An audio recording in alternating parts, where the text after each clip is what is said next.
Good morning students. ધોરણ 12 ગુજરાતી મીડિયમની અંદર physics સબ્જેક્ટમાં આપણું ચેપ્ટર નંબર 7 ચાલતું હતું. ગઈકાલે આપણે 2 ડેરિવેશન એના જોયેલા હતા, બરાબર. હવે આજે આપણે ઉદાહરણ 7.1 જોવાનું છે, પરંતુ એની પહેલાં હું તમને એક સૂત્ર લખાવી દઉં છું.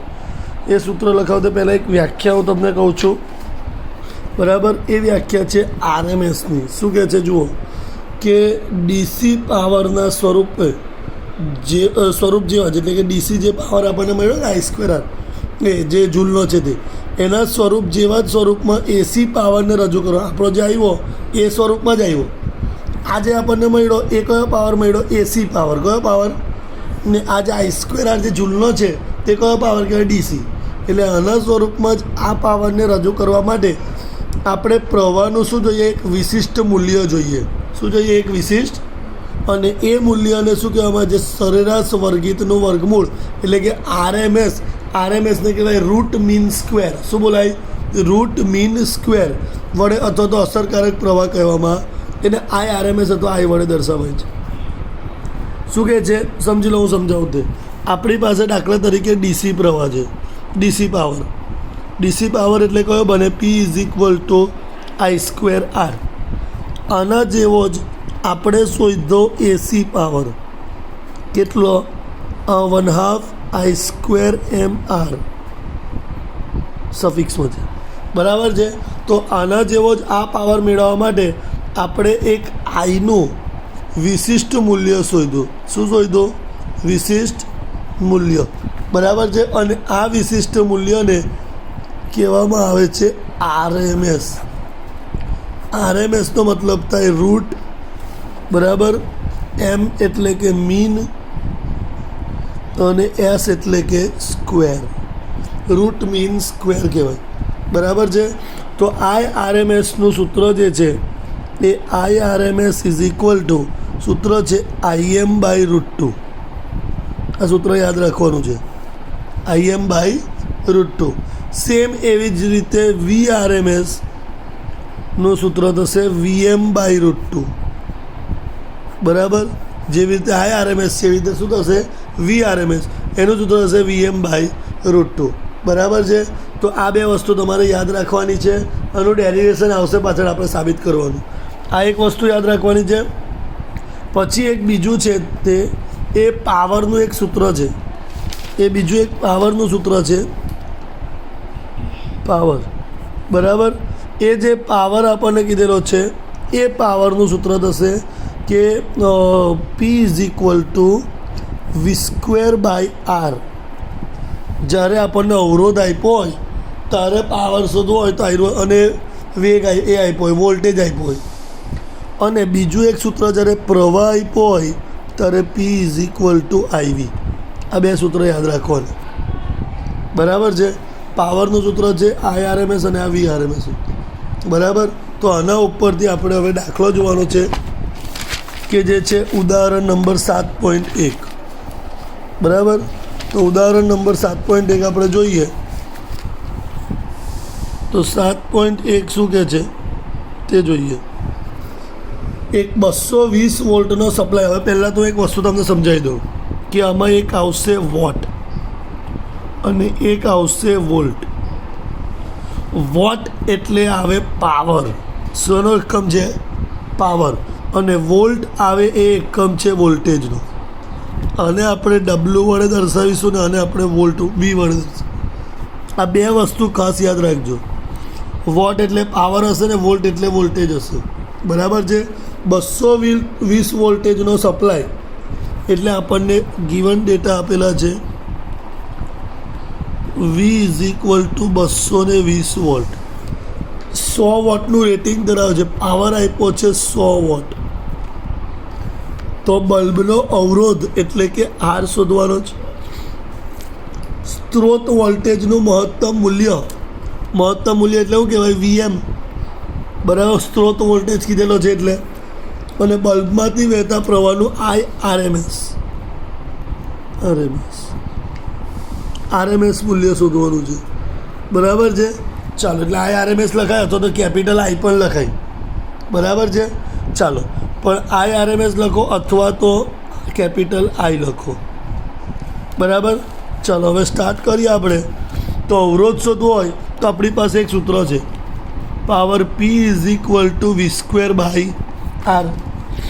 માટે R is equal to V square by P થાય. બરાબર છે. વી એટલે વોલ્ટેજ છે આપણો 220નો સ્ક્વેર અપોન પાવર પી છે 100 વોટ. બરાબર છે. 220નો સ્ક્વેર કરીએ એટલે 220 ગુણ્યા 220, આન્સર આવશે 48,400 ભાગ્યા 100 ગુણ્યા 100, આન્સર આવશે 10,000. બરાબર. હે હા સોરી, વર્ગ નથી, 100 જ આમાં, વર્ગ નથી, સોરી 100. 48,400 ભાગ્યા એટલે 2 શૂન્ય ઉડી જશે એટલે 484 ઓમ આ અવરોધ મળી ગયો. બરાબર છે. બીજું શોધવાનું શું કીધેલું છે? અવરોધ પછી બીજું શોધવાનું કીધેલું છે મહત્તમ મૂલ્ય. તો આપણી પાસે સૂત્ર છે VRMS is equal to VM by √2. માટે VM is equal to VRMS into √2 થાય. વી કેટલો આપેલો છે? 220. 220 ગુણ્યા √2. બરાબર. √2નું આપણે કાઢીએ, 2નું રૂટ કાઢીએ એટલે 1.41 થાય ગુણ્યા 220, આન્સર આવશે 311.124. એટલે આપણે લખીએ છીએ VM is equal two 311 volt. થઈ ગયું. બરાબર છે. ત્રીજું શોધવાનું છે આઈ.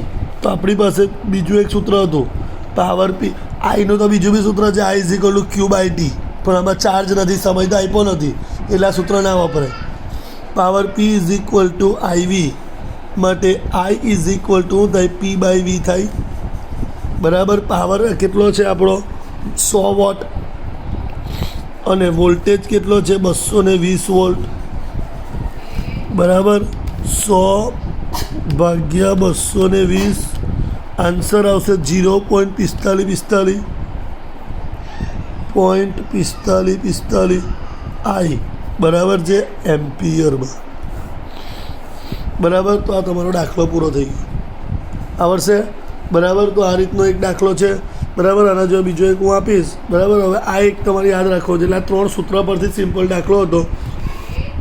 હવે એના પછી આપણે આગળ જવાનું છે. એ છે આપણી થિયરી.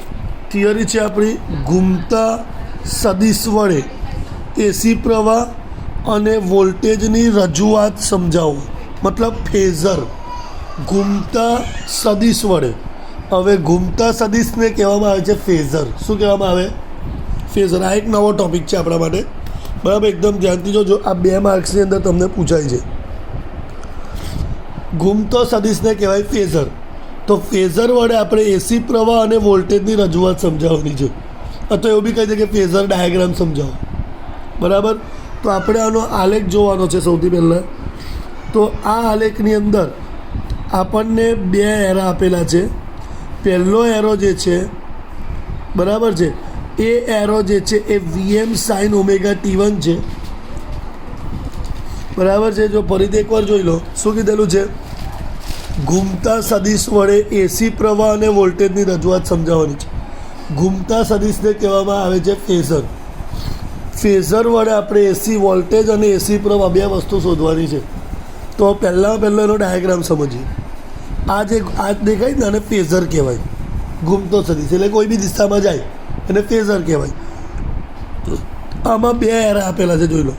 પહેલો જે છે એ VM sin ઓમેગા ટી ને બીજો જે છે તે છે IM sin ઓમેગા ટી. એક વી હોય અને એક આઈ હશે. અહીંયા આપેલો છે ફેઝર. એ એન્ટી ક્લોકવાઇઝ દિશામાં જાય છે, જેનો ખૂણો કેટલો છે? Omega T1. એટલે અહીંયા આલેખ આપેલો છે. પહેલો જે ડાર્ક બતાવેલો છે એ વી છે અને જે ડોટેડ બતાવેલો છે તે આઈ છે. હવે કેવી રીતે હશે એ બી બતાવી દઉં. આ જે આની જે મેક્સિમમ છે ને, એટલે સુધી એ મેક્સિમમ જશે. મતલબ કે આને જોડવાનો છે. બરાબર. એ ઓમેગા T1 મળ્યો. અને આનું જે મેક્સિમમ છે તેને જોડવાનો છે. બરાબર છે. એ પણ ઓમેગા T1. એટલે એ પ્રમાણે આપણે 2 આલેખ દોરવાના છે. ઓકે. તો તો આ આપણો થયો ફેઝર ડાયાગ્રામ. શું કહેવાય એને? તો સ્ટાર્ટ કરીએ છીએ. અવરોધમાંથી પસાર થતો એસી પ્રવાહ અને વોલ્ટેજ સમાન કળામાં હોવાથી ઇન્ડક્ટર, કેપેસિટર અથવા આવા પરિપથ ઘટકોના સંયોજનોમાં એસી પ્રવાહ અને વોલ્ટેજ સમાન કળામાં થતો. શું કહે છે? અવરોધમાંથી પસાર થતો જે એસી પ્રવાહ અને વોલ્ટેજ જે છે એ સમાન કળામાં હોય. આપણે આગળ જોયું ને આમાં આવ્યું કે જેમાં કળા કેવી હોય છે? સમાન હોય છે. બરાબર છે. એટલે સમાન હોવાથી ઇન્ડક્ટર, કેપેસિટર અથવા આવા પરિપથમાં સંયોજનોમાં એસી પ્રવાહ અને વોલ્ટેજ સમાન. એટલે અવરોધમાં જો સમાન હોય તો ઇન્ડક્ટર અને કેપેસિટર એ બંનેમાં અવરોધ અને પ્રવાહ અને વોલ્ટેજ સમાન હોતો નથી. એમાં સમાન કળામાં હોતો. એટલે એટલું યાદ રાખવાનું, અવરોધમાં સમાન કળામાં છે એનો મતલબ કે ઇન્ડક્ટર અને કેપેસિટર જેવા પરિપથ ઘટક સંયોજનોમાં એસી પ્રવાહ અને વોલ્ટેજ કેવો છે? સમાન કળામાં હોતો નથી. એટલે જો અવરોધમાં હોય તો પેલામાં ના હોય. બરાબર છે. ફેઝર એક સદિશ છે કે જે આકૃતિમાં દર્શાવ્યા મુજબ ઉગમ બિંદુની આસપાસ ઓમેગા કોણીય ઝડપથી ભ્રમણ કરે છે. જોઈ લો, આ ઉગમ બિંદુ છે. બરાબર, અહીંયા ઉગમ બિંદુ છે. ઉગમ બિંદુથી આ સદિશ ઓમેગા જેટલી ઝડપે, કેટલી ઝડપે? ઓમેગા જેટલી કોણીય ઝડપે એ ઉગમ બિંદુની આસપાસ ફર્યા કરે છે. બરાબર છે. વી અને આઈ ઘૂમતા સદિશના ઉર્ધ્વ ઘટક વીએન સાઇન ઓમેગા ટી અને આઈએમ સાઇન ઓમેગા ટી છે. હવે વી અને આઈ જે છે એ આ જે ઘૂમતો સદિશ છે એના બે ઉર્ધ્વ ઘટક બને. બરાબર છે. એક કયો? વીનો ઉર્ધ્વ ઘટક કયો? VN sign omega T. અને આઈનો કયો? IM sign omega T. જ્યાં વીએમ અને આઈએમ એ આંદોલિત રાશિના કંપ વિસ્તાર અથવા મહત્તમ મૂલ્ય દર્શાવે છે. જોઈ લો, આ છે ને. બરાબર. એ શું બતાવે છે? મહત્તમ કંપ વિસ્તાર. શું બતાવે છે? આકૃતિમાં દર્શાવ્યા મુજબ પરિપથને અનુરૂપ T1 સમયે વોલ્ટેજ અને પ્રવાહના ફેઝર વચ્ચેનો સંબંધ આપેલો છે. આમાં કેટલા સમયે એનો આપણે વોલ્ટેજ અને પ્રવાહ કેવો હશે ફેઝર પ્રમાણે તે આપણને આલેખમાં બતાવેલું છે. બરાબર છે. ઘૂમતા સદિશ ઓમેગા કોણીય ઝડપથી ભ્રમણ કરે અને તે આકૃતિમાં દર્શાવ્યા મુજબ વક્ર બનાવે છે. આ જેવો ફરશે ને એ વક્ર આવો હશે. આ જેવો અહીંથી સ્ટાર્ટ કરી અને આમ આખો કોણીય ઝડપથી ફરે છે તો તેનો વક્ર કેવો હશે? આ રીતે. બરાબર છે. વી અને આઈ બંને ફેઝર એક જ દિશામાં છે, તેથી તેની કળા કેવી થઈ જશે? શૂન્ય. કારણ કે જુઓ, ફેઝર બંને એક જ દિશામાં છે.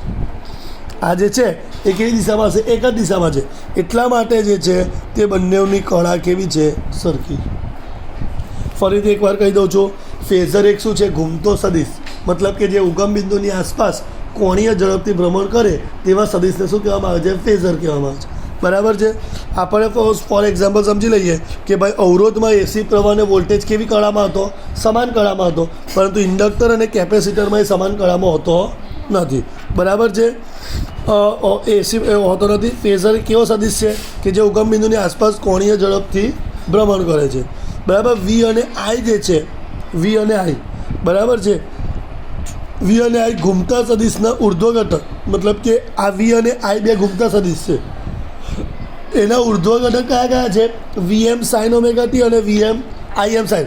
આ એક મેન છે, એના બે ઉર્ધ્વ ઘટક છે. એક વીએમ સાઇન ઓમેગા ટી અને બીજો આઈએમ સાઇન ઓમેગા ટી. બરાબર છે. જેમાં વીએમ અને આઈએમ શું બતાવે છે? મહત્તમ કંપ વિસ્તાર બતાવે છે. બરાબર છે. ઘૂમતા સદિશને આપણે બીજું આકૃતિમાં શું બતાવેલું છે કે T1 સમયે વોલ્ટેજ અને પ્રવાહનો ફેઝર વચ્ચેનો શું બતાવે છે? સંબંધ બતાવે છે. બરાબર. બીજી વસ્તુ શું લખીશું કે આમાં આકૃતિમાં જે દર્શાવ્યા પ્રમાણે આપણે આયરો વક્ર બનાવે છે અને એ બંને વચ્ચેની કળા કેવી હોય છે? શૂન્ય હોય છે. કારણ કે બંને એક જ દિશામાં છે એટલા. બરાબર છે. તો આ એક ફેઝરની સમજૂતી થઈ ગઈ. બરાબર. હવે જે જોવાનું છે એ સમજૂતીની બાદ એક ડેરિવેશન છે. બરાબર. એકદમ ધ્યાનથી જોજો. આ 4 માર્કની સાબિતી છે. બરાબર. શું કહે છે કે ઇન્ડક્ટર પર આ એક ફેઝર થઈ ગયો. હવે આના ઉપરથી બધા આવશે.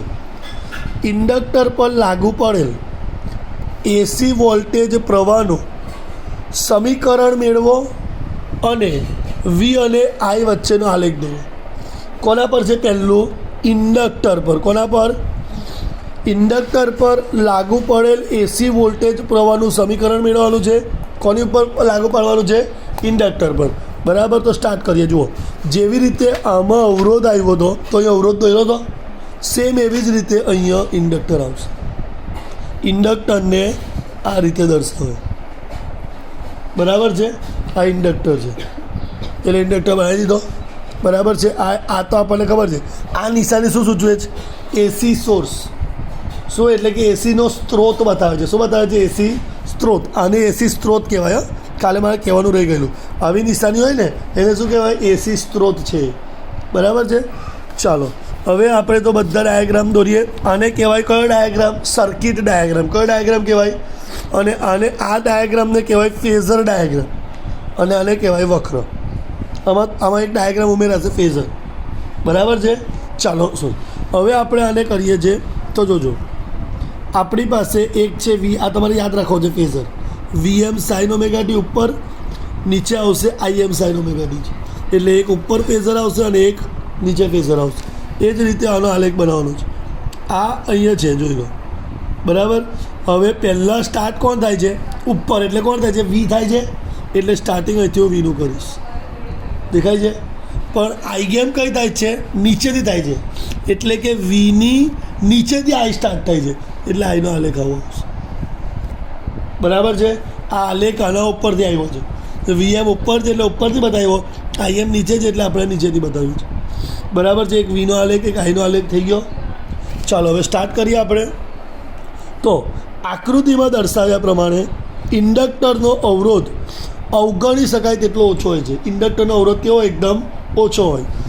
ધારો કે સ્ત્રોતના બે છેડા વચ્ચેનો વોલ્ટેજ કેટલો હોય? હંમેશા V is equal to V M sine omega T.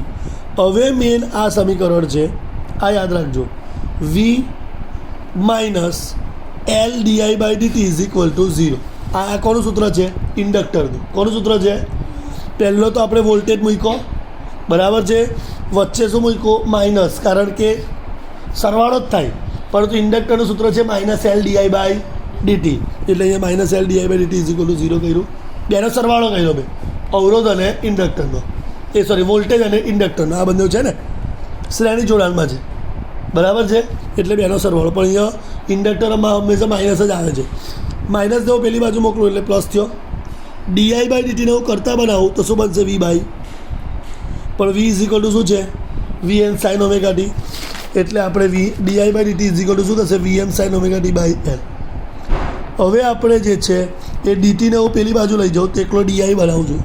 તો V M by L sine omega T. ડીટીને હું આ મોકલી ઇન્ટુ ડીટી થઈ ગયું. હવે આનું સંકલન કરીશું. શું કરીશું? એટલે ડીઆઈનું સંકલન લખ્યું અને આનું સંકલન લખ્યું. બરાબર છે. હવે ડીઆઈનું સંકલન શું થાય? આઈ. વીએમ બાય એલ બહાર કાઢ્યો. Sign omega T. હવે જો અહીંયા બતાવો, સંકલનમાં સાઇન ઓમેગા ટી હોય તો સાઇનનું સંકલન થાય માઇનસ કોસ. શું થાય? એટલે આનું સંકલન થશે માઇનસ કોસ ઓમેગા ટી. અને ઓમેગા ટીનું જે છે તે ડિવાઈડમાં આવશે. જે તે વિકલન હતું ને આવું હતું. જો D by DT of sine omega T. આપણે એસી જનરેટરમાં કર્યું હતું. સાઇન ઓમેગા ટીનું થાય કોસ ઓમેગા ટી ને ઓમેગા ટીનું પાછું થાય ઓમેગા. આ વિકલનમાં હતું. પણ સંકલનમાં શું થશે? સાઇન ઓમેગા ટીનું માઇનસ કોસ ઓમેગા ટી. અને જેવી રીતે આમાં ગુણાકારમાં ઓમેગા આવ્યો હતો, આમાં ભાગાકારમાં. તો જોઈ લો, આ સાઇનનું કોસ અને આ ડિવાઈડ. અને સંકલન પતાવો એટલે શું મૂકવું પડે? પ્લસ સી મૂકવો પડે. શું મૂકવો પડે? Plus C. બરાબર છે. હવે આપણે જોઈએ છે આઈ ઇઝ ઇક્વલ ટુ 0 અને ટી ઇઝ ઇક્વલ ટુ 0 સમજીએ. તો હવે આપણે વાત કરીએ આઈ બરાબર 0 મૂકો. બરાબર છે. હવે આમાં હું 0 મૂકું. બરાબર છે. તો આપણે ફોર શું કહેવું છે? ટી બરાબર 0 મૂકવાનો છે. તો અહીંયા 0 મૂકીશ. બરાબર. તો આખું આઈરો શું થઈ જશે? 0. એટલે પ્લસ શું બનશે? એકલો સી. એટલે સી ઇઝ ઇક્વલ ટુ આપણને 0 મળશે. બરાબર છે. ચાલો હવે આપણને આ જે સમીકરણ જે છે એ સમીકરણમાં I is equal to VM by L omega. હવે સમીકરણ જે 2 છે આપણું, બરાબર છે, એ 2 સમીકરણને આપણે શું કરીએ કે વીએમ બાય એલ કોસ બરાબર શું મૂકીએ છીએ? આપણે 0 મૂકીએ છીએ. સી બરાબર આપણે 0 હોય તો આપણે જે વાત કરીએ કે મેન આપણું એક સમીકરણ હતું પ્રવાહનું. VM/L omega into cos omega T કઈ એસી જનરેટરમાં, બરાબર છે. આ સમીકરણની વાત નથી કરતો, બરાબર છે. એસી જનરેટરનું આપણું એક સમીકરણ હતું કે આ એપ્સાઇલોનનું સમીકરણ બનાવ્યું હતું અને પ્રવાહનું સમીકરણ બનાવ્યું હતું. તો એ સમીકરણ આપણે મૂકીએ છીએ. VM/L એવો ને એવો, આ પણ એવો ને એવો. કોસનું સાઇનમાં ફેરવવું હોય તો 90 - થીટા થાય, બરાબર. એટલે અહીંયા સાઇન 90 - થીટા, બરાબર છે.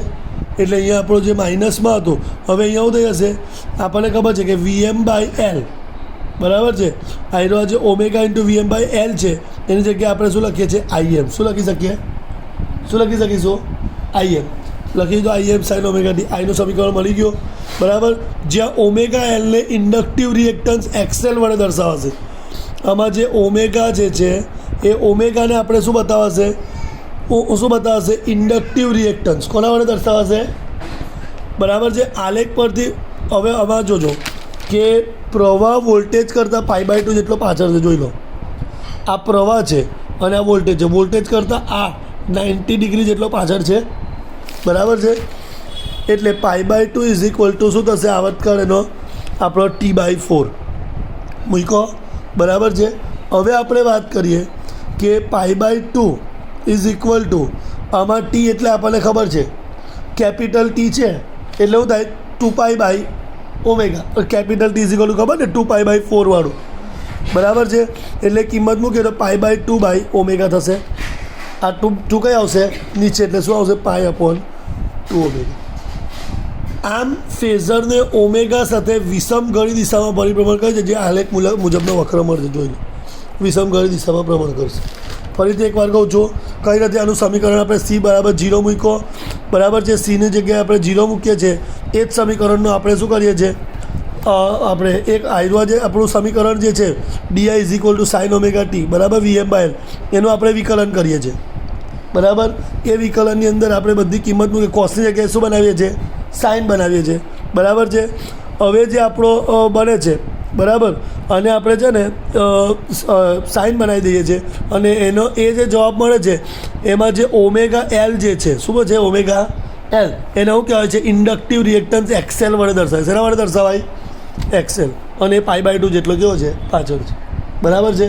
તો જુઓ, આ તમારા આનું જ છે, બરાબર. આ આપેલું જ છે આપણને, બરાબર છે. એટલે આ વસ્તુ ખાસ યાદ રાખવાની છે. આપણું આયરો જે સમીકરણ આવ્યું હતું, એટલે આમાં તમારે XLનું સૂત્ર જો યાદ રાખવું હોય, બરાબર, તો એનું સૂત્ર થશે ω × L. શું સૂત્ર થશે, બરાબર છે. એટલે આ એક સમીકરણ તમારે યાદ ખાસ રાખવાનું છે, બરાબર. તો આટલું તમારે કરવાનું છે. આ એકદમ જ એટલે એકદમ જ ઇમ્પોર્ટન્ટ થિયરી છે એરિયા, બરાબર છે. 4 માર્કમાં પૂછાશે. હવે આ આવડશે ને તો એના પછી કેપેસિટરનું આવડશે, એના પછી રિએક્ટન્સનું આવડશે, બરાબર છે. આજે આટલું કમ્પ્લીટ કરી દેવા.